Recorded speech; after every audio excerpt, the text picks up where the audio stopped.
నమస్కారం. TRT SGT mathematics కంటెంట్కు మీకు స్వాగతం.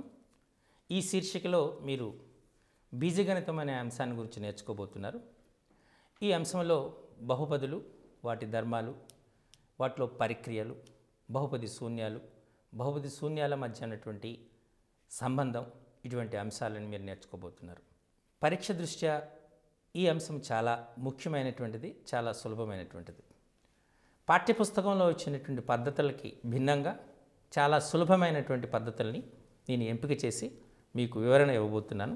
వీటిని మీరు ప్రాక్టీస్ చేస్తే ఖచ్చితంగా ప్రతి అంశాన్ని కూడా మీరు సులభంగా చేసేటువంటి ఆస్కారం ఉంటుంది. కాబట్టి వీటిని మీరు జాగ్రత్తగా పరిశీలిస్తారని భావిస్తున్నాను. బీజగణితం, ఈ బీజగణితాన్ని వాస్తవానికి డెవలప్ చేసినటువంటిది మన భారతీయ గణిత శాస్త్రవేత్తలు. భాస్కరాచార్యులు మీ అందరికీ తెలుసు. ఈయన మనకు ఆమె కుమార్తె పేరున లీలావతి, ఆమె పేరున లీలావతి గణితము అని రాయడం జరిగింది. బీజము అంటే అక్షరాలు అనేటువంటి అక్షరం. ఆల్ఫాబెట్స్ని వాడి ఎక్స్, వై, జెడ్, టీని వీటిని వాడి చెప్పబడినటువంటి గణితం కాబట్టి ఈ గణితానికి బీజగణితము అనేటువంటి పేరు రావడం జరిగింది. ఈ బీజగణితం పైన ఎక్కువగా పరిశోధన చేసినటువంటి గణిత శాస్త్రవేత్తల్లో భారతీయ శాస్త్రవేత్తలే ఎక్కువగా ఉన్నారని చెప్పటం. అలాగే ఒక తెలియని రాశిని ఎక్స్ అనుకోవాలనేటువంటి అంశం కూడా భారతీయ గణిత శాస్త్రవేత్తలే ఉపయోగించడం జరిగింది. వేదాలలో కూడా బీజగణితం యొక్క మూలాలు ఉండటం మీ అందరికీ తెలిసిన విషయం. బీజగణితము అనే అంశాన్ని మీరు ఇప్పుడు మనం జాగ్రత్తగా పరిశీలిస్తే, ముందు అకరణీయ కారణాంక రాశి అనేటువంటి పదాన్ని మీరందరూ పరిశీలించాలి. 1, 2, 3, 4, 5 ఇటువంటి వాటిని మనం స్థిర సంఖ్యలు అనేటువంటి అంటారు. అలాగే మనం ఉపయోగించేటువంటి ఆంగ్ల అక్షరమాలను అంటే x, y, z, t, u ఇటువంటి అక్షరాలని చరరాశులు అంటారు. ఇక్కడ 2 పదాలు వాడుతున్నాం, స్థిర రాశులు, చరరాశులు. చరరాశి అంటే ఆ విలువ మారుతూ ఉంటే దాన్ని చరరాశి అంటాం. అలాగే విలువ ఎల్లప్పుడూ స్థిరముగా ఉంటే దాన్ని స్థిర రాశి అంటాం. ఈ చలరాశి, స్థిర రాశుల యొక్క కలయికని మనం అకరణీయ కారణాంక రాశి అంటాం. ఈ అకరణీయ కారణాంక రాశి అంటే ఉదాహరణకి ఎక్స్ ప్లస్ 5. ఇందులో ఎక్స్ అనేటువంటిది చరరాశి, 5 అనేటువంటి స్థిర రాశి. వీటిని గణిత ప్రాథమిక ప్రక్రియలైనటువంటి ఒక సంకలనం అనేటువంటి ప్రక్రియ ద్వారా కలపడం చేసాం. ఇది ఆల్జీబ్రిక్ సమ్ అంటారు దీన్ని సింపుల్గా. ఎక్స్ ప్లస్ 5, అలానే X square plus 2x plus 3, X cube minus 3x square plus 4x plus 5. వీటిని మనం అకరణీయ కారణాంక రాశులు అంటారు. ఈ అకరణీయ కారణాంక రాశులకి ఒక నిర్దిష్టమైనటువంటి నియమం ఇవ్వగలిగితే, అంటే అకరణీయ కారణాంక రాశులలో చరరాశి యొక్క ఘాతం ధన పూర్ణాంకం అయితే అటువంటి అకరణీయ కారణ రాశిని మనం బహుపది అంటారు. ఇది మీరు చాలా జాగ్రత్త, వెరీ ఇంపార్టెంట్. బహుపది అంటే మనకు X square plus 2x plus 3, దీనిని బహుపది అంటాం.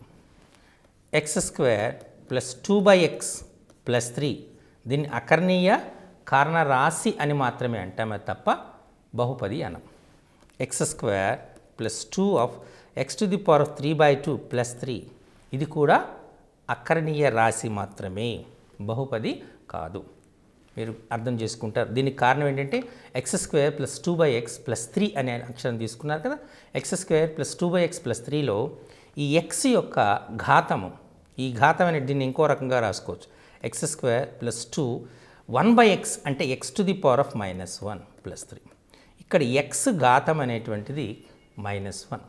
మనం చెప్పిన నియమం ధన పూర్ణాంకం కావాలి కాబట్టి -1 అనేటువంటిది రుణ పూర్ణ సంఖ్య. కాబట్టి ఇది కేవలం అకరణీయ రాశి మాత్రమే, కానీ బహుపది కాదు. మరి X square plus 2 x⁻3/2 plus 3 అన్నాం. x⁻3/2 ఇక్కడ ఎక్స్ యొక్క ఘాతం వాస్తవ సంఖ్య 3/2 భిన్న రూపంలో ఉంది. కాబట్టి ఈ సందర్భంలో కూడా ఇది అకరణీయ కారణ రాశి మాత్రమే, కానీ బహుపది కాదు అనేటువంటిది గుర్తించాలి. మీకు పరీక్షల్లో కొన్ని సందర్భాల్లో అడుగుతూ ఉంటాడు.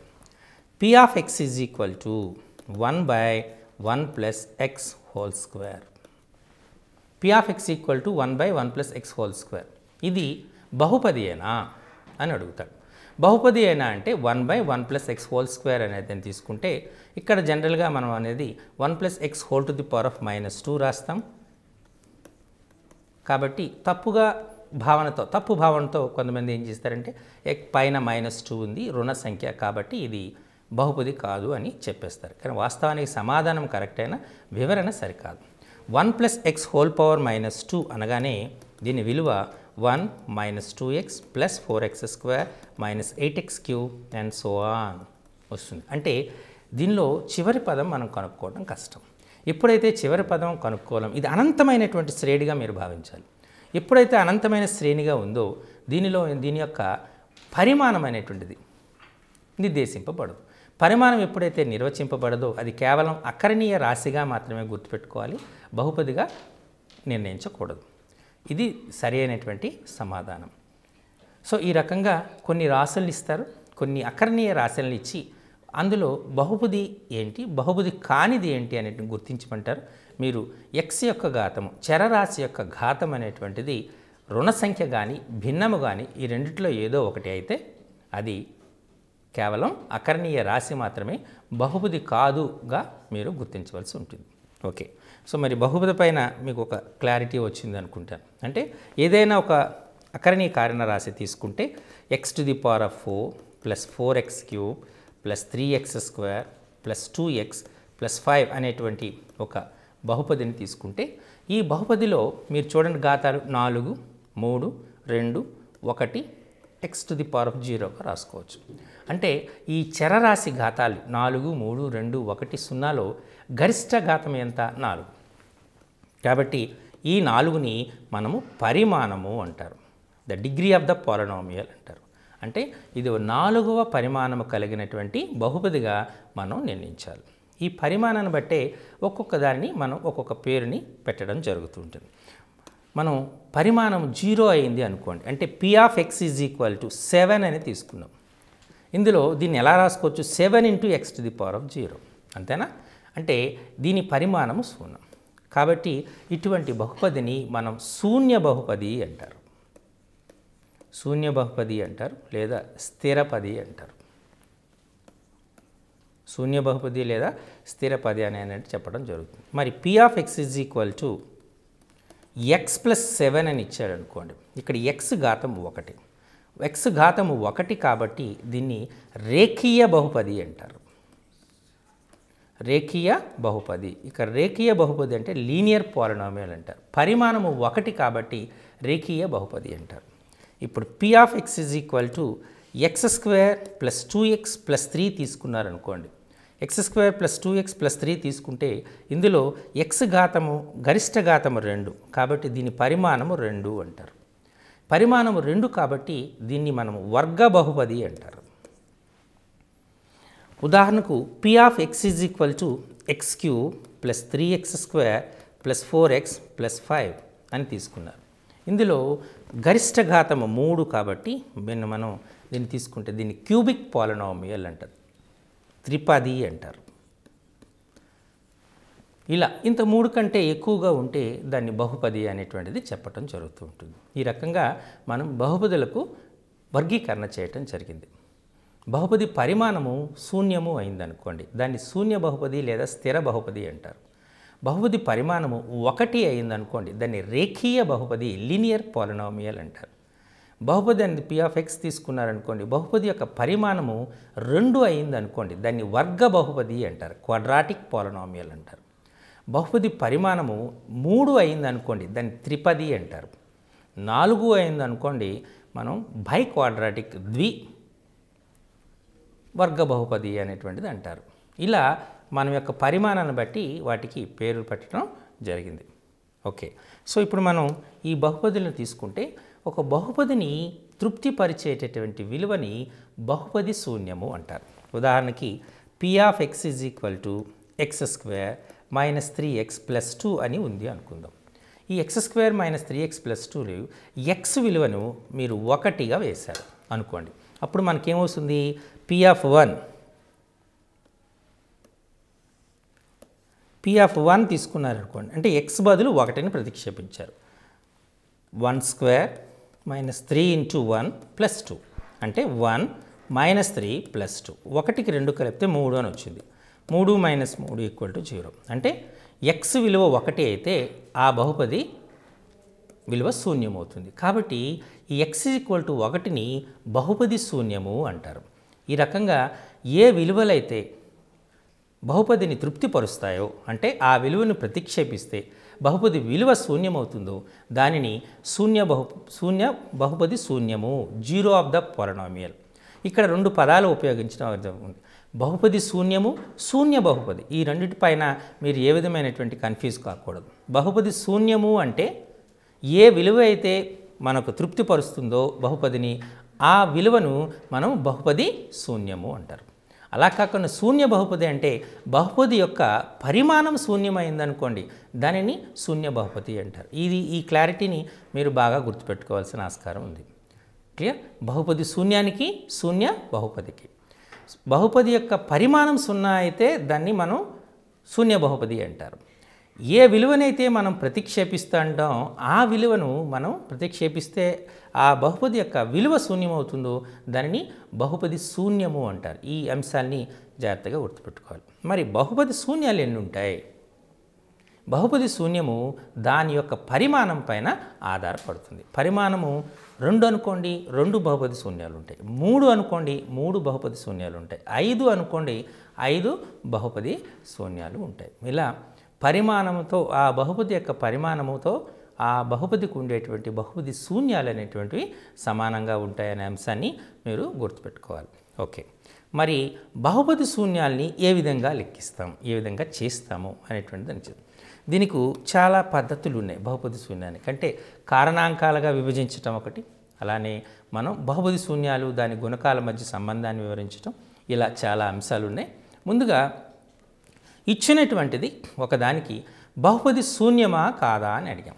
ఉదాహరణకు x³ minus 6x² plus 11x minus 6, x³ minus 6x² plus 11x minus 6 అనేటువంటి ఒక త్రిపది ఇచ్చాం. ఇలా ఇచ్చినప్పుడు క్యూబిక్ పాలినామియల్ని ఇచ్చాం, త్రిపరిమాణ బహుపది ఇచ్చాం. ఈ త్రిపరిమాణ బహుపదికి బహుపది శూన్యాలు కనుక్కోవాలి. బహుపది శూన్యాలు కనుక్కోవాలనుకుంటే చేయవలసిన పద్ధతి ఏంటి?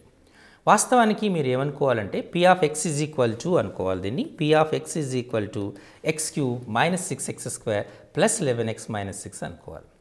x = 1, x = 2, x = 3, x = 4 అంటూ ప్రతిక్షేపణ చేసుకొని పోవాలి. ఏ విలువకైతే బహుపది విలువ శూన్యమవుతుందో దాన్ని బహుపది శూన్యము అంటారు కదా.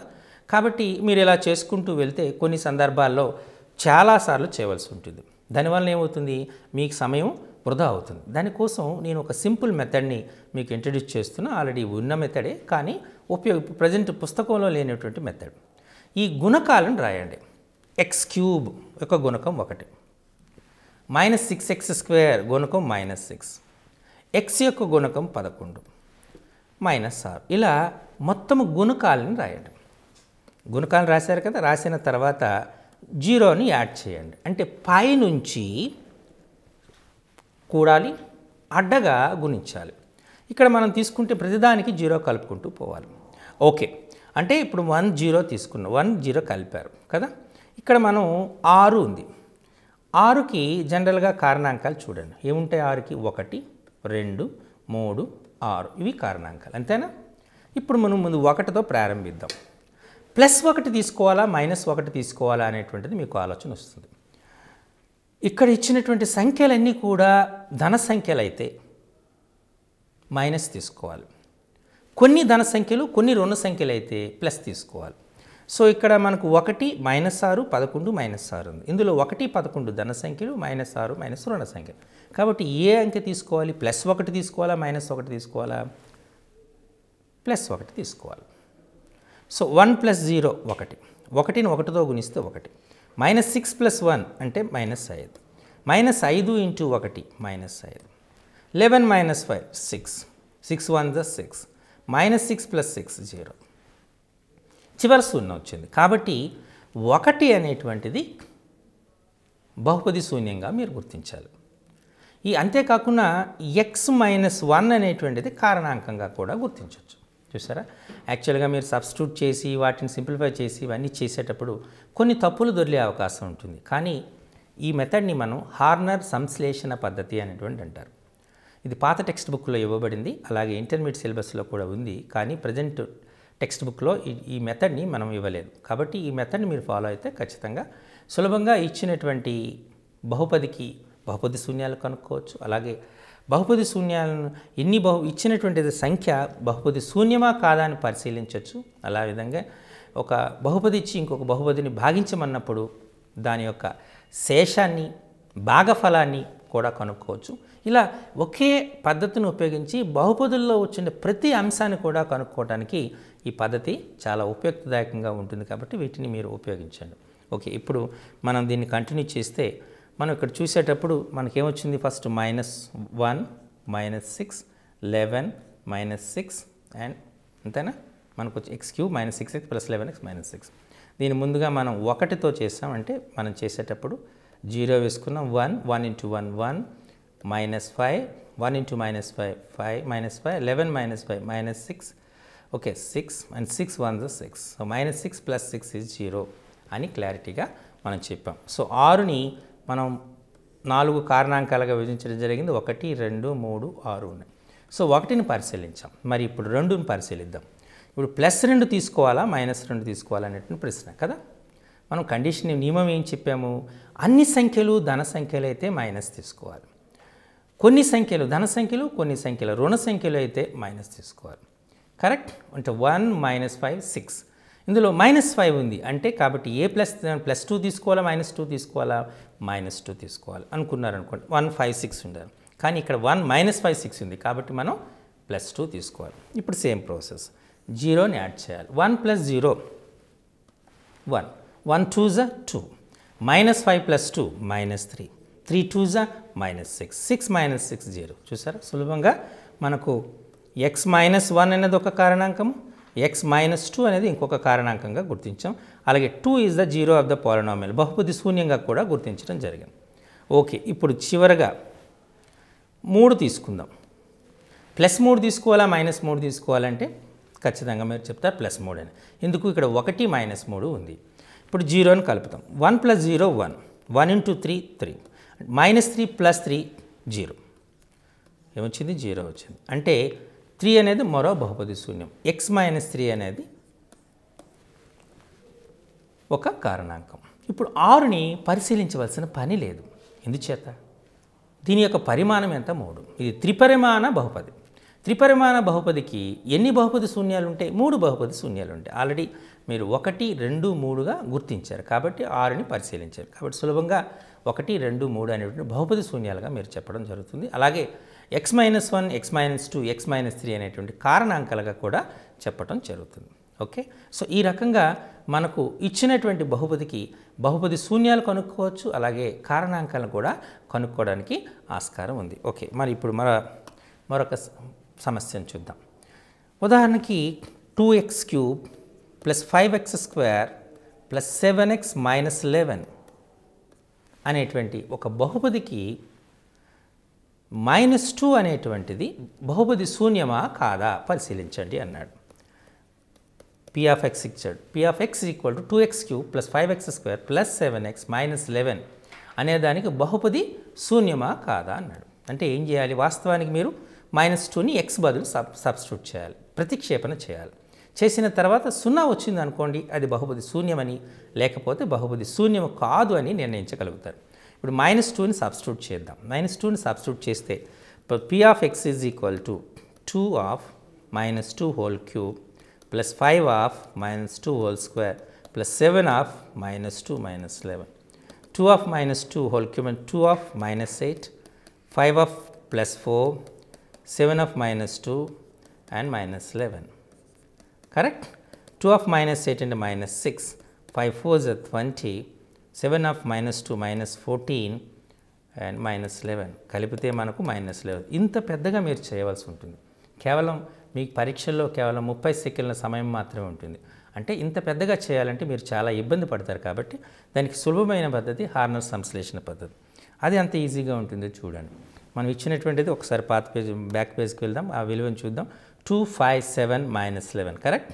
ఆ కోఎఫిషియెంట్ని తీసుకుంటున్నాను. 257 - 11 257 - 11 దేని చేత -2 అనేటువంటిది కాదని -2ని సబ్స్టిట్యూట్ చేయండి.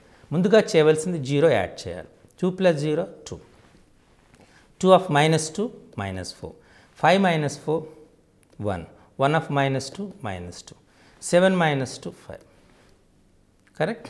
5 2s are 10 -10 ఎంత వచ్చింది మనకు -21 అంతేనా. 2 0 యాడ్ చేస్తే 2 2 2s are -4 5 -4 1 1 -2 -2 7 -2 ఇక్కడ 0 వచ్చిందా రాలేదు. 0 రాలేదు కాబట్టి మనం ఖచ్చితంగా ఏం చెప్పొచ్చు, ఇది బహుపది శూన్యము కాదు అని సులభంగా మనం చెప్పేటటువంటి ఆస్కారం ఉంటుంది. ఈ రకంగా సులభంగా ఈజీగా చేసే ఎటువంటి తప్పులు లేకుండా. ఇక్కడ మీకు ఒక డౌట్ వచ్చే ఆస్కారం ఉంటుంది. ఇక్కడ 0 ఉంది కదా, మరి 0ని ఎందుకు వేసుకోవాలి, ఇది ఏమి కండిషన్. మీరు ఏం చేస్తున్నారు, -2 బహుపది శూన్యాన్ని పరిశీలిస్తున్నారు. అంటే మీరు x+2 చేత భాగిస్తున్నారు. x+2 చేత x+2 అనేది రేఖీయ బహుపది, పరిమాణం 1 ఉన్నటువంటిది. రేఖీయ బహుపదితో త్రిపదిని భాగిస్తున్నారు. రేఖీయ బహుపదితో త్రిపదిని భాగిస్తే మీకేమొస్తుంది, ఒక పరిమాణం తగ్గుతుంది, అంటే వర్గ బహుపది వస్తుంది. అంటే అందుచేత అంటే దాని పరిమాణం 1 తగ్గుతుంది కాబట్టి ఆ త్రిపది స్థానంలో 0 వేస్తున్నాం, అది దీని అర్థం. ఈ రకంగా మీరు ఇచ్చినటువంటి సంఖ్య అనేటువంటిది కేవలం బహుపది శూన్యమైన కాదా అనేటువంటిది పరిశీలించడానికి ఉపయోగపడుతుంది. దీనిపైన కూడా ప్రశ్న వచ్చే ఆస్కారం ఉంటుంది. కొన్ని సందర్భాల్లో మనకు ప్రశ్న ఎలా అడుగుతాడంటే, ఉదాహరణకి 2x³ + 5x² + 7x - 11 సేమ్ ఎగ్జాంపుల్ని తీసుకుంటున్నా. దీన్ని x+2 చేత భాగిస్తే x+2 చేత భాగిస్తే వచ్చేటటువంటి పదము యొక్క లేదా వచ్చేటటువంటి భాగఫలము ఏమిటి లేదా శేషము ఎంత అని ప్రశ్న అడుస్తాడు. వాస్తవానికి మీరు చేసే పద్ధతి ప్రాక్టీస్ పద్ధతి ఎలా ఉంటుందంటే 2x³ + 5x² + 7x - 11 ఉంది కదా. సో ఇప్పుడు చేసేటప్పుడు లాంగ్ డివిజన్ మెథడ్లో చాలా పెద్దగా చేయవలసి ఉంటుంది, అది చాలా కష్టమైనటువంటి పని కదా. కాబట్టి ఎగ్జామ్లో అయితే దీన్ని హార్నర్ సంశ్లేషణ పద్ధతిని వాడారనుకోండి, ఒకే స్టెప్లో 2 పదాలు వచ్చేస్తాయి. ఎలా చూడండి, x+2 అంటే మీరు -2ని తీసుకోవాలి. ఇప్పుడు గుణకాలను రాయాలి. 2 5 -7 -11 +2 -2 తీసుకోవాలి కాబట్టి -2 వేయాలి. 0 2 + 0 2 2 - 2 -4 5 - 4 1 1 - 2 -2 -2 -7 -2 -9 -7 9 -2 -9 -2 ఎంత అవుతుంది 18 + 18 18 - 11 7 వచ్చింది. అంటే ఇక్కడ 7 అనేటువంటిది శేషము. మరి భాగఫలం ఎంత అంటే మీకు ఇంతకుముందే చెప్పాను, x+2 అనేది రేఖీయ సమీకరణం. x+2 అనేటువంటిది రేఖీయ సమీకరణము. అలాగే 2x³ + 5x² + 7x - 11 అనేటువంటిది త్రిపరిమాణ బహుపది. కాబట్టి రేఖీయ బహుపది చేత త్రిపరిమాణ బహుపదిని భాగిస్తున్నారు కాబట్టి మనకు వర్గ బహుపది వస్తుంది. కాబట్టి ఇక్కడ ఏమొస్తుంది x² 2x² + x - 9 ఇది భాగఫలంగా చెప్పచ్చు. ఈ రకంగా మనం ఈ హార్నర్ సంశ్లేషణ పద్ధతిని ఉపయోగించి మనం చాలా అంశాలని సులభంగా చేసే ఆస్కారం ఉంది. అంటే ఏ అంశాలు చేయొచ్చు, ఇచ్చినటువంటి విలువ లేదా ఇచ్చినటువంటి సంఖ్య ఇచ్చినటువంటి బహుపదికి బహుపది శూన్యం అవుతుందా లేదా పరిశీలించవచ్చు మొదటిది. రెండవది ఇచ్చినట్టు బహుపది యొక్క బహుపది శూన్యాలను కనుక్కోవచ్చు. మూడవది బహుపది శూన్యంలో కాకుండా దాని యొక్క కారణాంకాలని కనుక్కోవచ్చు. వివిధ రకాల కారణాంకాలు ఇస్తారు, కారణాంకాలను కనుక్కోవచ్చు. నాలుగవది ఒక బహుపది చేత మరొక బహుపదిని భాగించేటప్పుడు వచ్చేటటువంటి శేషము, అంతేకాకుండా దాని యొక్క భాగఫలాన్ని కనుక్కోవచ్చు. ఒకే పద్ధతిలో బహుపదిలో ఉన్నటువంటి అన్ని అంశాలని కనుక్కోవటానికి సులభంగా ఉపయోగపడుతుంది. ఓకే, సో మరి ఇక్కడ ఇందులో 2 సిద్ధాంతాలు అనేటువంటివి ఉన్నాయి. వాటిని ఒకదాన్ని శేష సిద్ధాంతము, రెండవ దాన్ని కారణాంకిక సిద్ధాంతం అని 2 పదాలు ఉపయోగిస్తారు. ఇప్పుడు p(x) అనేటువంటిది ఒక బహుపది అనుకుందాం. ఈ p(x)ని x - a చే భాగిస్తే p(x)ని ఎక్స్ మైనస్ ఏ చే భాగిస్తే వచ్చే శేషం విలువ P of A.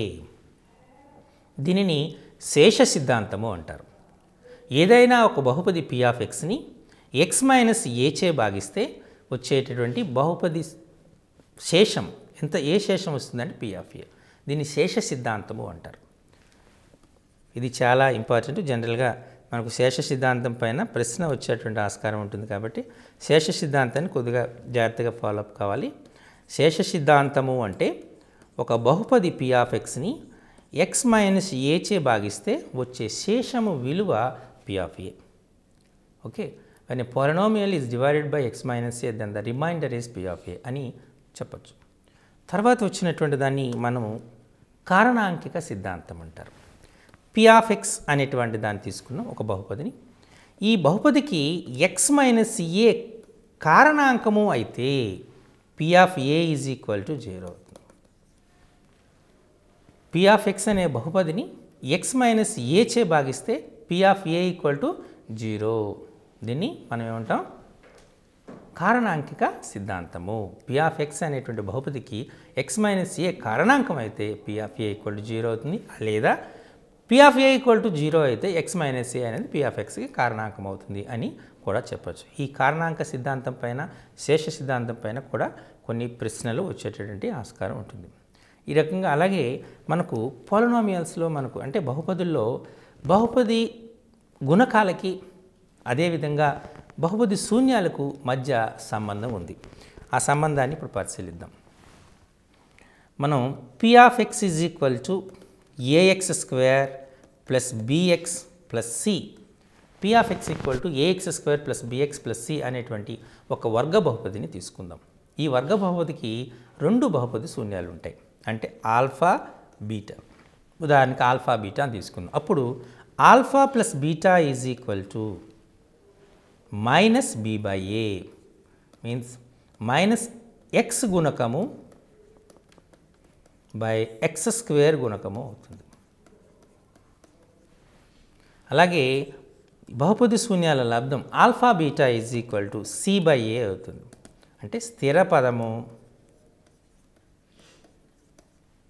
By x square గుణకం అవుతుంది. ఇవి వర్గ బహుపది అయినప్పుడు బహుపది శూన్యాలకి దాని గుణకాలకి మధ్య ఉన్నటువంటి సంబంధం. Alpha plus beta equal to minus b by a, alpha beta equal to c by a అవుతుందని విషయాన్ని మీరు గుర్తుపెట్టుకోవాలి. మరి అదే త్రిపరిమాణ బహుపది అయిందనుకోండి. P of x is equal to a x cube plus bx square plus CX plus d అనుకుందాం.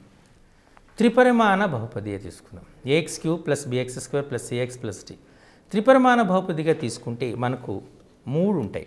Alpha beta gamma. అంటే alpha plus beta plus gamma తీసుకున్నారనుకోండి, అప్పుడు మనకు మైనస్ బి బై ఏ అవుతుంది. Alpha beta beta gamma plus gamma alpha తీసుకుంటే C by a అవుతుంది. దీన్ని మనం సింపుల్గా సిగ్మా ఆల్ఫా బీటా అని కూడా రాయొచ్చు. అలానే ఆల్ఫా బీటా గామా ఈ మూడింటి యొక్క లబ్ధం మైనస్ డి బై ఏ అవుతుంది. సో ఇది గుర్తుపెట్టుకోవాలి. P of x equal to a x cube plus bx square plus CX plus d alpha beta gamma అవుతుంది అనుకుంటే వాటికి alpha plus beta plus gamma equal to minus b by a అవుతుంది. Alpha beta plus beta gamma plus gamma alpha అనేటువంటి c by a అవుతుంది. Alpha beta gamma అంటే minus d by అవుతుంది. ఇవి దీన్ని కాస్త కొన్నిసార్లు దీని ఎక్స్టెన్షన్ కూడా పోయే ఆస్కారం ఉంటుంది. P of x is equal to x to the power of 4 plus AX cube plus bx square or ax to the power of 4 plus bx cube plus cx square plus dx plus e అని తీసుకుందాం. P of x is equal to ax to the power of 4 plus bx cube plus cx square plus dx plus e అని తీసుకుందాం. తీసుకునేటప్పుడు మనకి ఇక్కడ ఏమవుతాయి? Alpha beta gamma delta అనేటువంటి 4 బహుపది శూన్యాలు ఉంటాయి. ఇక్కడ సిగ్మా ఆల్ఫా అంటే alpha plus beta plus gamma plus delta, దీని విలువ మైనస్ బి బై అవుతుంది. సిగ్మా ఆల్ఫా బీటా అంటే 2 పదాలు. అప్పుడు ఏమవుతుంది? C/A అవుతుంది. అంటే ఇక్కడ మైనస్ ప్లస్ ఆల్టర్నేట్గా వస్తాయని గుర్తుపెట్టుకుంటే చాలా సులభం. Sigma alpha beta gamma minus D/A alpha beta gamma delta E/A. ఈ రకంగా మనం బహుపది శూన్యాలకి బహుపది గుణకాలకి మధ్య ఉన్న సంబంధాన్ని వ్యక్తపరచవచ్చు. ఇది చాలా ఇంపార్టెంట్. జస్ట్ ఇక్కడ మీరు ఎప్పుడు కూడా కంఠస్థ పెట్టడానికి ప్రయత్నం చేయకండి. అర్థం చేసుకుంటే చాలా సులభంగా వీటిని మనం చేసేటువంటి ఆస్కారం ఉంటుంది కాబట్టి దాన్ని గుర్తుపెట్టుకుంటే చాలు. ఓకే, మరి వీటిపైన మనం జనరల్గా కొన్ని ప్రశ్నలు కూడా వస్తే వాటిని మనం ప్రాక్టీస్ చేద్దాం. చేసే ముందుగా మరికొన్ని అంశాలు వీటికి మధ్య సంబంధించింది. ఇప్పుడు ఆల్ఫా బీటా బహుపది శూన్యాలే ఇచ్చారనుకోండి, బహుపది శూన్యాలు ఇచ్చేశారు. మరి బహుపది శూన్యాలు ఇచ్చేటప్పుడు వాటి మధ్య సంబంధం అంటే బహుపది శూన్యాలు ఇచ్చేటప్పుడు బహుపదిని కనుక్కోవడం, బహుపది ఇచ్చినప్పుడు బహుపది శూన్యం, ఈ 2 అంశాలు కూడా ఉన్నాయి. మనం ఇంతకుముందు ఏం నేర్చుకున్నాం? ఒక బహుపది ఇచ్చారు, బహుపది ఇచ్చాడు, బహుపది శూన్యాలు కనుక్కోవాలి. బహుపది శూన్యాలు కనుక్కోవాలంటే సింపుల్గా చేసాం. ఇప్పుడు బహుపది శూన్యాలు ఇచ్చాడు, బహుపదిని కనుక్కోవాలి. సింపుల్గా మనకి ఏమవుతుంది? X minus alpha into X minus beta అనేది ఆల్ఫా బీటాలు బహుపది శూన్యాలుగా కలిగిన బహుపది. అర్థమైందా? సో ఇలా చేయొచ్చు. లేదా దీన్ని కాస్త ఎక్స్పాన్షన్ చేయొచ్చు. x² minus alpha plus beta into X plus alpha beta. ఇది ఆల్ఫా బీటాలు బహుపది శూన్యాలుగా కలిగిన వర్గ సమీకరణం. మరి ఇప్పుడు ఆల్ఫా బీటా గామా ఇచ్చాడు అనుకోండి. ఈ ఆల్ఫా బీటా గామాలు బహుపది శూన్యాలుగా కలిగినట్టు బహుపది కనుక్కోమన్నారు. దీన్ని ఎలా చెప్పొచ్చు? పైన దాన్ని చూసి జనరలైజ్ సింపుల్గా చెప్పొచ్చు.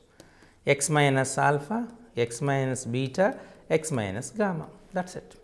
దీన్నే కాస్త విస్తరించి రాస్తే ఏమవుతుంది?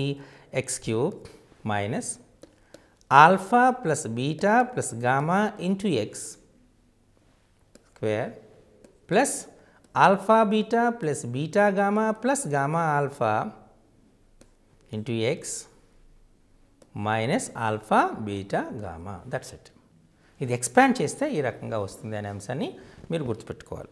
ఓకే, ఈ విధంగా బహుపదిలో చాలా అంశాలు ఉన్నాయి. ఈ అంశాలని ఒకదాని తర్వాత ఒకటి నేర్చుకోవాలి. ముందు మనం ఒక ప్రాక్టీస్ చేద్దాం. కొన్ని ప్రశ్నలను ప్రాక్టీస్ చేసిన తర్వాత మనం ఇప్పుడు ఒక వర్గ బహుపది తీసుకుందాం. ఆ వర్గ బహుపది ఏంటి అంటే x² plus AX plus B. ఈ వర్గ బహుపదికి బహుపది శూన్యాలు C, D. ఇంకొక వర్గ బహుపది x² plus CX plus D. ఈ వర్గ బహుపదికి బహుపది శూన్యాలు A, B. అయితే A plus B plus C plus D యొక్క విలువను సంఖ్యారూపంలో చెప్పుము అన్నాడు. x² plus AX plus B అనేటువంటి ఒక వర్గ బహుపదికి బహుపది శూన్యాలు C, D. x² plus CX plus D అనేటువంటి ఒక బహుపదికి A, Bలు అనేటువంటివి బహుపది శూన్యాలు. అయితే A plus B plus C plus D విలువను కనుక్కోండి. ఏంటి? సంఖ్యారూపంలో చెప్పాలి. ఈ ప్రశ్నలో అసలు సంఖ్యలే ఇవ్వబడలేదు కదా, ప్రశ్నలో సంఖ్యలు ఇవ్వబడలేదు, కానీ ఫలితం మాత్రం సంఖ్య రూపంలో వస్తుంది. ఇటువంటి ప్రశ్నలు వస్తాయి కాబట్టి వీటిని చాలా జాగ్రత్తగా ఫాలోఅప్ కావాలి. x² plus AX plus B. ఇప్పుడు నేను ఏ అంశం తీసుకోవాలి, ఒక సమస్యను సాధించేటప్పుడు ఏ అంశాన్ని తీసుకోవాలని మీరు జాగ్రత్తగా పెట్టాలి. బహుపది శూన్యాలు ఇచ్చాడు కాబట్టి బహుపది శూన్యాల మొత్తము బహుపది శూన్యాల లబ్ధము బహుపది గుణకాలకు మధ్య సంబంధం ఉపయోగిస్తే సమస్య ఈజీగా వచ్చేస్తుంది. ఓకే, ఇంతకుముందు చెప్పినట్టు ఇక్కడ మనం ఏం చెప్తున్నాం? మనం బహుపది x యొక్క గుణకం కదా, x యొక్క గుణకం. కాబట్టి బహుపది శూన్యాలు ఫస్ట్ వేస్తున్నా. C ప్లస్ D అంటే ఈ రెండిటి యొక్క మొత్తం బహుపది శూన్యాల మొత్తము మైనస్ x గుణకము బై x² గుణకం అంటే -a/1. అంటే మనకేమొచ్చింది? C plus D is equal to -a or A plus C plus D is equal to 0. అంతేనా? ఓకే, అలానే బహుపది శూన్యాల లబ్ధం CD, బహుపది శూన్యాల లబ్ధము స్థిర పదము బై x² గుణకం అంటే b/1 అంటే b. ఓకే, మొదటిది అయింది. ఇప్పుడు రెండవ సమీకరణం తీసుకుందాం. ఇదే కాన్సెప్ట్ని వాడితే A plus B is equal to ఏమొచ్చింది? -c. అంటే చివరికి A plus B plus C is equal to 0. రెండో అంశం ఏంటి? వాటి లబ్ధం AB is equal to D. Okay, మనకి ఇప్పుడు వచ్చిన అంశాన్ని నేను ఇప్పుడు చూద్దాం. మనకు మొదటిది ఏమొచ్చింది a plus b plus c is equal to 0. ఇప్పుడు ముందు పేజీలో మనం రాసినది మనం పరిశీలిస్తే a plus c plus d is equal to 0 వచ్చింది, అంతేనా? a plus c plus d is equal to 0 వచ్చింది. a plus b plus c equal to 0, a plus c plus d equal to 0, రెండు విలువలు 0కి సమానం. కాబట్టి ఏమవుతుంది? a plus b plus c is equal to a plus c plus d. ఈ a cancel అవుతుంది, అలాగే c క్యాన్సిల్ అవుతుంది. మనకు వచ్చింది ఏంటి? b is equal to d. ఓకేనా? ఇప్పుడు మనం ముందు పేజీలో చూస్తే మాకు రిలేషన్ వచ్చింది. ఏంటది? ab is equal to d. మనం ఇక్కడ తీసుకుంటున్నాం ab is equal to d. కానీ ఇక్కడ సాధించింది ఏంటి? b ఈక్వల్ టు d కదా. అంటే b dలు సమానం కాబట్టి క్యాన్సిల్ చేయొచ్చు. అప్పుడు a ఈక్వల్ టు ఎంత అవుతుంది? 1. అలాగే ముందు పేజీలోకి వెళ్దాం. ముందు పేజీలోకి వెళ్తే మనం చూస్తే ఇంకొక వచ్చిన అంశం cd is equal to b కదా. cd is equal to b. b equal to dని సాధించాం కదా. d b get cancel, c is equal to 1. అంటే a ఈక్వల్ టు 1 వచ్చింది, c ఈక్వల్ టు 1 వచ్చింది. ఈ విలువని పై మొదటి సమీకరణంలో కానీ రెండవ సమీకరణం ప్రతిక్షేపణ చేద్దాం. అంటే 1 plus b plus 1 equal to 0. అంటే b plus 2 is equal to 0. అంటే b ఈక్వల్ టు -2. చూసారా? b ఈక్వల్ టు -2 వచ్చింది. ఇప్పుడైతే b ఈక్వల్ టు -2 వచ్చింది, b is equal to d కదా. కాబట్టి మనకేమవుతుంది? d is equal to -2. అంటే మనకు వచ్చిన అంశాలు చెప్పండి నాకు. a equal to 1, b is equal to 1, c equal to -2 and c is equal b equal to -2, b equal to -2, c equal to 1, correct? c equal to 1 and d equal to -2. ఇప్పుడు add చేస్తే a plus b plus c plus d అంటే 1 plus 1 2 -2 cancel అవుతాయి. అంటే answer మనకు -2 వచ్చింది. చూసారా?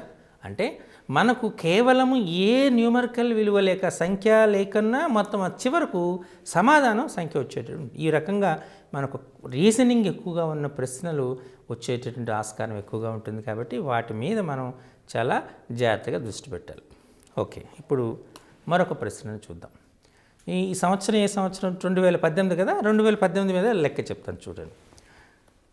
2018 square minus, okay, 2018 whole square 2 minus 2018 -6 into 2018 square plus 4036, okay, -3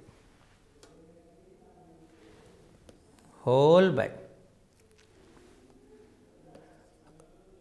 2015 2020, okay, 2021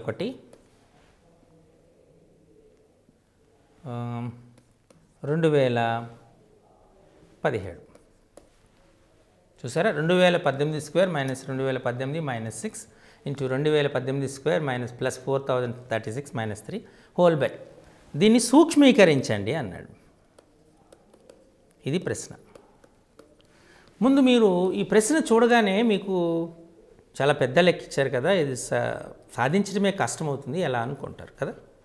కనీసం ఇది ఏ చాప్టర్లో వచ్చింది అనేటువంటిది కూడా గుర్తించగలిగితే మీరు సగం లెక్క చేసినట్టే. వాస్తవానికి ఇప్పుడు నేను బహుపదుల గురించి చెప్తున్నాను కాబట్టి బహుపదుల మీదే ఆధారపడుతుంది అనేది మీరు గెస్ చేసి ఉండొచ్చు, కరెక్టే. ఇది బహుపదుల పైన వస్తుంది. మరి బహుపది అనగానే మీకు డౌట్ వస్తుంది. బహుపది అనగానే జనరల్గా దానిలో స్థిర పదాలు ఉంటాయి, చర పదాలు ఉంటాయి, రెండు ఉంటాయి కదా. మరి స్థిర చర పదాలని ఎందుకు వాడాలి అనే ప్రశ్న మీకు వస్తుంది. స్థిర చర పదాలని మరి ఇక్కడ అన్ని స్థిర పదాలు ఉన్నాయి, చరపదమే లేదు. బహుపదుల్లో మీరు ఎలా అంటున్నారు? ఇదన్నీ కూడా సంఖ్యలే కాబట్టి ఇది వాస్తవ సంఖ్యల్లోనూ సంఖ్యామానంలోనూ వస్తుంది తప్ప దీనిలో రాదు అనేటువంటి ఒక భావన ఉండొచ్చు. కానీ వాస్తవానికి ఇది బహుపదుల నుండి వచ్చే ప్రశ్నే. ఎక్స్ని అంటే చరరాశిని రెండు సందర్భాల్లో వాడచ్చు. మొదటిది, ఒక ఇచ్చినటువంటి దత్తాంశంలో కొన్ని విలువలు మీకు తెలుసు, కొన్ని విలువలు మీకు తెలియదు. తెలియనప్పుడు తెలియని అంశాలని మనం చరరాశులతో సూచిస్తాం. ఇది మొదటిది. రెండోది, దత్తాంశంలో ప్రతి విలువ మనకు తెలుసు కానీ ఆ విలువల మధ్య ఒక సామాన్య పదం అనేది ఉంటుంది. ఇది రెండవ పద్ధతి. ఈ సామాన్య పదాన్ని మనం ఎక్స్ అనుకుంటాం. చూసారా, ఎక్స్ని రెండు సందర్భాల్లో వాడచ్చు. ఒకటి, దత్తాంశంలోని కొన్ని పదాలు తెలియకపోతే ఆ పదాలని మనం ఎక్స్ అనుకోవచ్చు, కొన్ని అంశాలు తెలియకపోతే దాన్ని ఎక్స్ అనుకోవచ్చు. దత్తాంశంలో అన్ని పదాలు తెలిసి ఒక పదము అన్నిటికీ సామాన్య పదంగా ఉంటే దాని సందర్భంలో కూడా ఎక్స్ అనుకునే సందర్భం. ఇప్పుడు 2018 స్క్వేర్ మైనస్ 2018, 2018 స్క్వేర్ 4036 అంటే 2018కి 2 రెట్లు, 2015 అంటే 3 తక్కువ, 2020 అంటే 2 ఎక్కువ, 2021 అంటే 3 ఎక్కువ, 2017 అంటే 1 తక్కువ. అంటే ఇచ్చినటువంటి లెక్కలోని ప్రతి పదం ఇచ్చినటువంటి ప్రతి పదాన్ని కూడా 2018 యొక్క పదముగాను మార్చవచ్చు. అంతేనా? కాబట్టి వీటన్నిటికీ సామాన్య పదం ఏమవుతుంది? 2018. కాబట్టి మీరు ఏమనుకోవాలి ఇక్కడ? 2018 ఈజ్ ఈక్వల్ టు ఎక్స్ అనుకోవాలి. ఎప్పుడైతే 2018ని ఎక్స్ అనుకున్నారో ఇదేమవుతుంది? X square minus x minus 6. ఇదేమవుతుంది? X square plus 2x minus 3 కదా.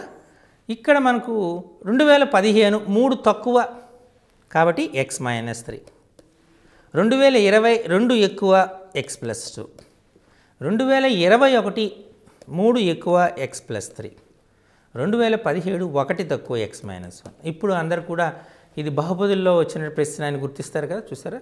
ఇలా తెలివైనటువంటి వాళ్ళని, అంటే కాస్త ప్రెజెన్స్ ఆఫ్ మైండ్ బాగా ఉన్న వాళ్ళని ఎంపిక చేయాలంటే సర్వసాధారణంగా ఇటువంటి ప్రశ్నల్ని వేస్తూ ఎగ్జామ్లో వచ్చే అవకాశం ఉంటుంది.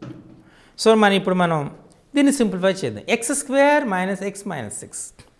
మీ అందరికీ తెలుసు x square minus x minus 6ని అంటే ఎక్స్ స్క్వేర్ ఈ మైనస్ 6x కాబట్టి minus 3x plus 2x minus 6గా రాసుకోవచ్చు.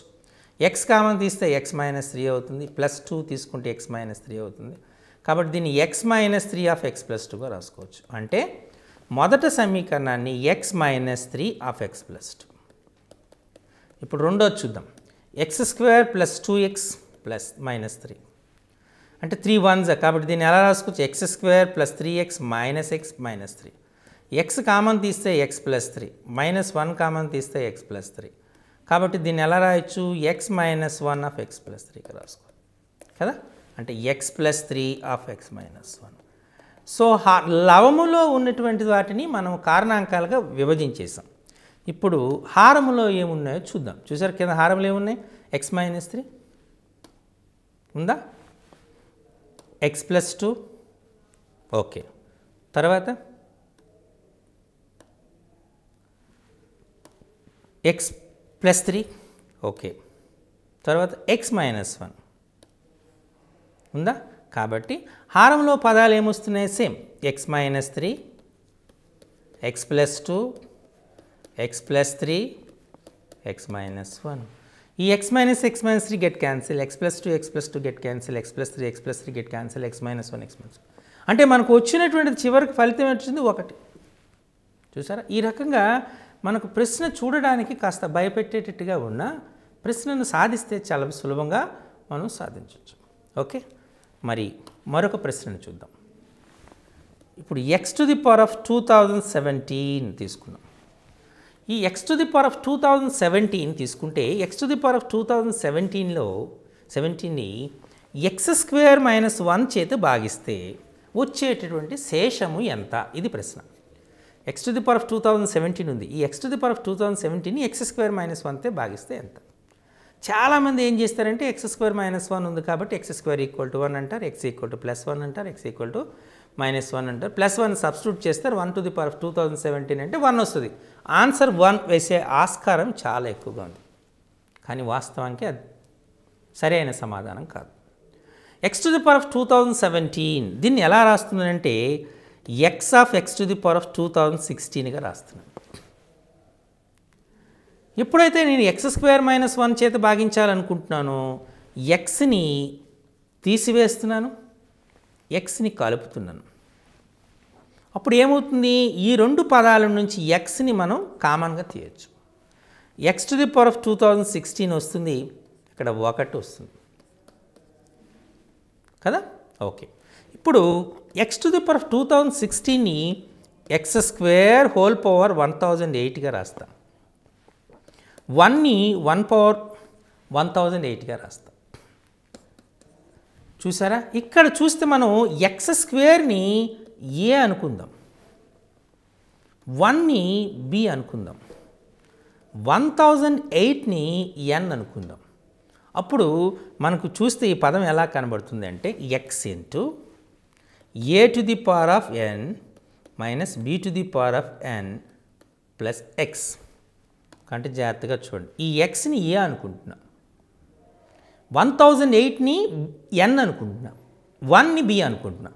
అప్పుడు మనకి ఎలా వచ్చింది, a power n minus b power n. మీ అందరికీ తెలుసు a power n minus b power n is divisible by a minus b for all n belongs to n. కాబట్టి ఈ సూత్రం ఉపయోగించి ఈ a power n minus b power n అనేటువంటి a minus b చేత భాగింపబడుతుంది. ఇక్కడ ఏ మైనస్ బి ఏంటి, x square minus 1. A power n minus b power n ఏంటి, x square whole power 1008 minus 1 power 1008. అర్థమైందా? అంటే ఇప్పుడు మనం చూస్తే ఇక్కడ ఒక డివిజన్ అల్గారిథం కనబడుతుంది. విభాజ్యము, విభాజకము, ఓకే, ప్లస్ శేషం. అంటే మనం x to the power of 2017 తీసుకున్నాం. ఇక్కడ మనం విభాజ్యము, dividend is equal to divisor into quotient plus remainder. విభాజకము ఇంటూ భాగఫలము ప్లస్ శేషం. అంతేనా? అంటే ఇక్కడ శేషం ఎంత, ఎక్స్. శేషం ఎక్స్, సింపుల్గా ఎక్స్. ఈ సమస్యకు ఉన్నటువంటి చాలా ఇంపార్టెన్స్ ఏంటి అంటే x to the power of any odd power, x యొక్క ఏ బేసి ఘాతంకైనా ఆన్సర్ ఎక్స్ వస్తుంది. అది దాని ఘాతం 2 కంటే ఎక్కువ. అంటే ఎక్స్ క్యూబ్ అనేటువంటిది ఎక్స్ స్క్వేర్ మైనస్ 1 చేత భాగింపబడితే శేషం ఎక్సే. X to the power of 99 x square minus 1 చే భాగింపబడిన శేషం ఎక్సే. X to the power of 2001 x square minus 1 చే భాగింపబడిన ఎక్సే.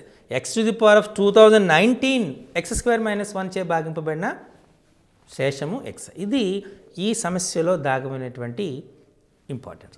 అర్థమైందా? సో ఈ రకంగా మనకు కొన్ని సందర్భాల్లో ఇటువంటి ప్రశ్నలు ఇచ్చేటువంటి, ఎక్కువగా మంచి ప్రశ్నలు వచ్చేటువంటి ఆస్కారం ఎక్కువగా ఉంటుంది. కాబట్టి వీటి మీద మీరు చాలా శ్రద్ధ పెట్టవలసి ఉంటుంది. ఓకే, ఇప్పుడు మరొక సమాధానం చూద్దాం. అంటే కొన్నిసార్లు మనకు కాన్సెప్చువల్ అండర్స్టాండింగ్ బాగా ఉందా లేదా అనేటువంటి పరిశీలించేటువంటి ప్రశ్నలు ఎక్కువగా అడిగే ఆస్కారం ఉంటుంది. ఉదాహరణకి p of x is equal to x to the power of 4 plus AX cube plus bx square plus CX plus d. P of x is equal to x to the power of 4 plus AX cube plus bx square plus CX plus d అనే బహుపదికి p of 1 equal to p of 2 equal to p of 3 is equal to 0 అయితే p of 4 plus p of 0 విలువ ఎంత? ఇది అడిగినటువంటి ప్రశ్న. P of x is equal to x to the power of 4 plus AX cube plus bx square plus CX plus d అని వచ్చింది. P of 1 equal to p of 2 equal to p of 3 equal to 0 అని ఇచ్చారు. అయితే p of 4 plus p of 0 విలువ ఎంత అనేటువంటి ప్రశ్న ఇవ్వడం జరిగింది. ఎలా, ఏ రకంగా మనం కడతాం? So P of x equal to, ఇందులో మనం ఏం చేస్తారంటే సర్వసాధారణంగా చాలామంది విద్యార్థులు, ఉపాధ్యాయులు కూడా P of 4 plus p of 0 కట్టాలి. కాబట్టి ముందు ఏం చేస్తారు, P of 1 equal to 0. What is P of 1 equal to 0 అంటే 1 పి ఆఫ్ ఎక్స్ యొక్క బహుపది శూన్యము. అంటే ఎక్స్ బదులు 1ని ప్రతిక్షేపిస్తే మనకు 0 వస్తుంది. కాబట్టి 1ని ప్రతిక్షేపిస్తారు. అప్పుడు మనకు ఒక సమీకరణం వస్తుంది, a plus b plus c plus d equal to 0. 2ను ప్రతిక్షేపిస్తారు, అంటే 8a plus 4b plus 2c plus d equal to 0. 3ను ప్రతిక్షేపిస్తారు, 27a plus 9b plus 3c plus d equal to 0. ఈ 3 సమీకరణాలని, అంటే 4 చరరాశులు కలిగిన 3 సమీకరణాన్ని 12 సార్లు సాధిస్తే మనకు ఏబిసిడీలు వస్తాయి. ఈ ఏబిసిడి విలువ వచ్చిన తర్వాత మనం పి ఆఫ్ ఎక్స్లో సబ్స్టిట్యూట్ చేసి ప్రతిక్షేపణ చేసి అప్పుడు P4 P0 విలువలను కనుక్కొని P4 + P0 విలువను ఫైనల్గా కనుక్కోవాలి. అంటే ఇది మీరు చేయటానికి సుమారుగా అరగంట లేదా ఒక గంట సమయం పడుతుంది మొత్తం చేయటానికి. వాస్తవానికి దీనికి కేటాయింపబడిన సమయం కేవలం 1 నిమిషం. అంటే 1 నిమిషంలో ఈ సమాధానాన్ని మీరు రాబట్టాలి. అంటే మీరు జెట్ స్పీడ్తో వెళ్ళినా చేసే ఛాన్సెస్ లేవు కదా. అంటే ఇందులో ఏదైనా ఒక కీ పాయింట్ దాగి ఉంది అనేటువంటిది మీరు గుర్తించాలి. అదే కాన్సెప్చువల్ అండర్స్టాండింగ్ మీద ఇది చాలా చక్కనైనటువంటి ప్రశ్న. సో మీకు ఉందా లేదని పరిశీలన చేయాలి. ఇప్పుడు ఏం చెప్తున్నాము, ఇక్కడ మనం కారణాంక సిద్ధాంతాన్ని తీసుకోవాలి. ఇంతకుముందు కారణాంక సిద్ధాంతాన్ని మీకు చెప్పాను. P(x) అనేటువంటిది ఒక బహుపది అయితే x - a అనేది ఒక కారణాంకం అయితే P(a) = 0 అవుతుంది.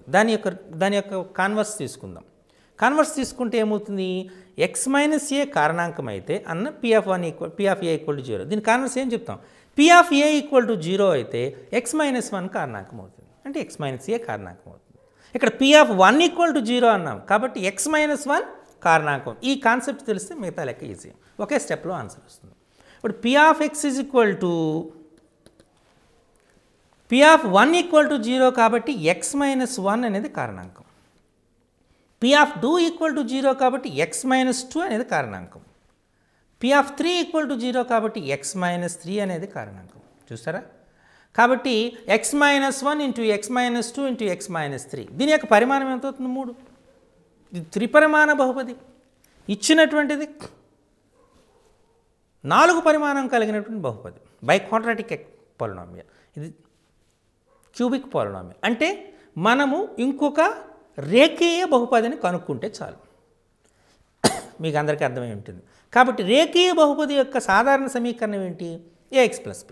మరి ax + bని రాసేసుకోవచ్చా, ఇక్కడ x⁴ యొక్క కోఎఫిషియంట్ దాని గుణకం 1, x - 1 x - 2 x - 3 దీని విలువ x² - 6x² + 11x - 6. చూసారు, సులభంగా చెప్పగలుగుతారు, మీరు కూడా సులభంగానే చెప్పగలుగుతారు. కాబట్టి ఇక్కడ ఇది త్రిపరిమాణ బహుపది, ఇచ్చినటువంటిది 4 పరిమాణం కలిగిన బహుపది, అంటే రేఖీయ బహుపది రావాలి.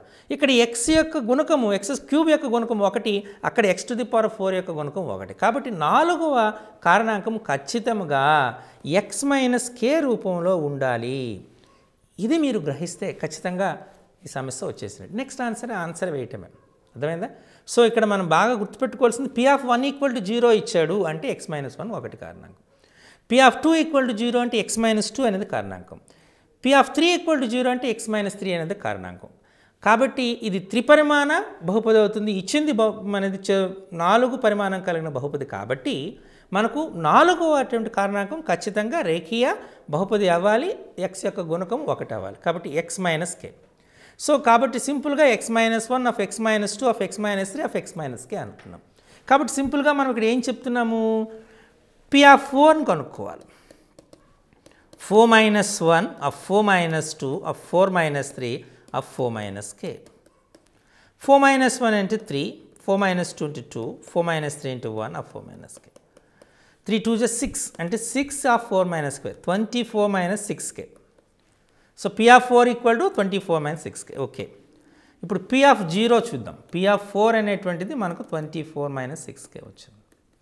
ఇప్పుడు P(0) అంటే 0 - 1 of 0 - 2 of 0 - 3 of 0 - k అంటే 6k. కాబట్టి P(4) + P(0) = ఏమవుతుంది, 24 - 6k + 6k.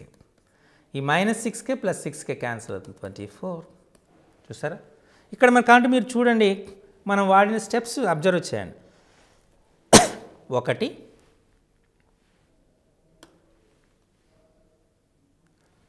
2 అంటే కేవలం 2 స్టెప్స్లోనే మీకు ఆన్సర్ వచ్చింది. ఇది చేయడానికి మహా అయితే మీకు 15 నుంచి 20 సెకండ్లు అవుతుంది. అదే ఆ పద్ధతిలో చేస్తే మీకు ఆన్సర్ వస్తుంది, రాదు అనటం లేదు, కానీ సుమారు గంట పడుతుంది. కాంపిటేటివ్ ఎగ్జామినేషన్స్లో మనం వాడేటువంటి పద్ధతులు ఎలాంటివి అనేటువంటి నేర్చుకోవాలి. జనరల్గా ఈ కైండ్ ఆఫ్ కోచింగ్స్ ద్వారా మీకు ఖచ్చితంగా ఇలాంటి సులభ పద్ధతులు, ఈ కాన్సెప్ట్స్ బేస్డ్ పద్ధతులు మీకు నేర్చుకోబోతారు. కాబట్టి ఖచ్చితంగా మీకు చాలా ఉపయుక్తదాయకంగానే ఉంటుంది అనేటువంటి అభిప్రాయం. సో మనం ఇక్కడ కాన్సెప్ట్ ఇస్తున్నారు అంటే అది ఏ కాన్సెప్ట్ పైన ఇవ్వబడింది, ఇంతకుముందు మీకు చెప్పాను. ఇప్పుడు 218 స్క్వేర్ మైనస్ 218 మైనస్ 6, అప్పుడు 218 స్క్వేర్ ప్లస్ 4036 మైనస్ 3 అని ఇచ్చాం, ఒక లెక్క ఇచ్చాం. చూడగానే ఈ లెక్కని ఎలా 218 ఇంటూ 218 వేసి గుణించేసి చేశారనుకోండి చాలా సమయం పడుతుంది. ముందుగా ఇది ఏ అంశం నుండి వచ్చింది అనేది పరిశీలించాలి ఫస్ట్. రెండోది ఏ అంశం నుండి వచ్చింది అంటే బహుపదుల నుండి వచ్చింది. ఓకే, దేని బహుపదులు వచ్చిందంటే ఏ అంశం అంటే మనం కారణాంకాలు కట్టడం. కాబట్టి 2018ని ఎక్స్ అనుకోవాలి అనే విషయం తెలియాలి. ఇప్పుడు ఈ లెక్కలో చూసారనుకోండి, P(1) = P(2) = P(3) = 0 ఇచ్చాడు అంటే మనకు శేష సిద్ధాంతము కారణాంక సిద్ధాంతం ఒకసారి గుర్తు తెచ్చుకోవాలి. ఇక్కడ కారణాంక సిద్ధాంతం యొక్క కాన్వర్స్ను మనం తీసుకోవాలి. కాన్వర్స్ని తీసుకుంటే P(1) = 0 అయిందంటే x-1 కారణాంకం, P(2) = 0 అయితే x-2 కారణాంకం, P(3) = 0 అయితే x-3 కారణాంకం అని గుర్తించాలి. అలాగే మనకు ఇది త్రిపరిమాణమా లేదా అంటే 4 పరిమాణం కలిగిన కారణాంకం కానీ మీరు చూడాలి. ఈ రకంగా మీరు వాటిని ఐడెంటిఫై చేసి చేయగలిగితే మీట్లో జనరల్గా ఇటువంటి ప్రశ్నలే మీ యొక్క సెలక్షన్ని డిసైడ్ చేస్తాయి. సామాన్యంగా ఇప్పుడు మనం P(x) = x³ + 3x² + 5x - 6 అనేది -3 అనేది బహుపది శూన్యమా కాదా అని అడిగాడు అనుకోండి, ప్రతి ఒక్కరు చేస్తారు. కానీ ఇటువంటి ప్రశ్నలు ఇచ్చేటప్పుడు మీరు ఖచ్చితంగా మీ యొక్క జ్ఞానాన్ని పరిశీలించడం జరుగుతుంది. కాబట్టి వీటిపైన ఉండండి. మరికొన్ని ఇంట్రెస్టింగ్ సమస్యలతో మరో భాగంలో మీకు కలుస్తాను. అంతవరకు సెలవు.